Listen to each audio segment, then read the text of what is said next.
goes to the core of this.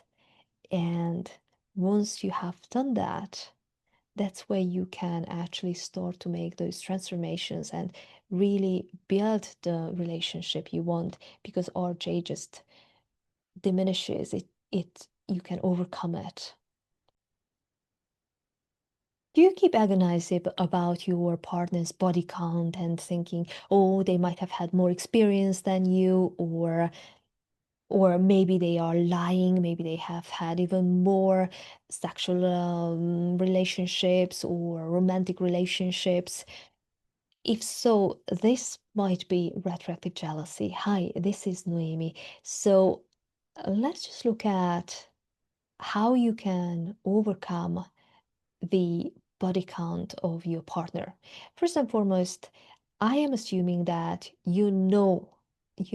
intellectually, cognitively, you know that how many relationships they have had doesn't matter. If you don't know, if that is somehow news, if that is, or if you feel that no, it does actually matter, then my question is, was this news? Was this news after you have committed to this relationship, or did you always know this about them, but somehow you went for it anyway? And here I'm talking about radical responsibility. So we are responsible for our choices. So when we want something, like for instance, I remember a story that Esther Peralta told about, I think a friend of hers or somebody um, that this person met somebody, they fell in love, but she wanted children, whereas the person who already had children was divorced and everything. So, and for them, it wasn't the right time, and said no, no, they don't want it. So the woman immediately broke everything off and left, because even the right relationship at the wrong time can be the wrong relationship. So what we have choices, and we have expectations, we have ideas about our trajectory, about our goals. And yes, we fall in love, but not every love story has to end up as a life story. It doesn't have to end up like something that.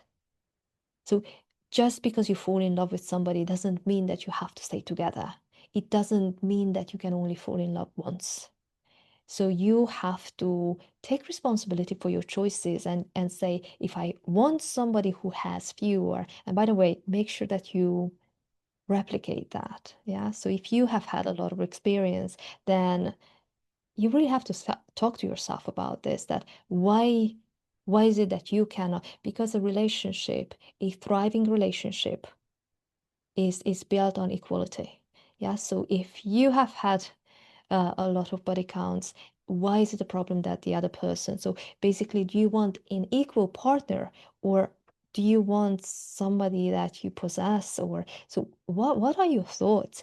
Because when we start to kind of dismantle these thoughts about our expectations, we often realize that we are not as charitable as we we should be, could be, or we think we are, or we might actually have expectations that are unrealistic. And on second thoughts, we realize that, wait a minute, that's not about us. That's something that you might even realize that you have learned it somewhere, you have heard it somewhere, you have and kind of internalized it. But and it's now sabotaging your life, because you haven't realized that that kind of became a belief, but it's not on solid ground. So I would immediately think about where I need to take responsibility, where I can take responsibility for things.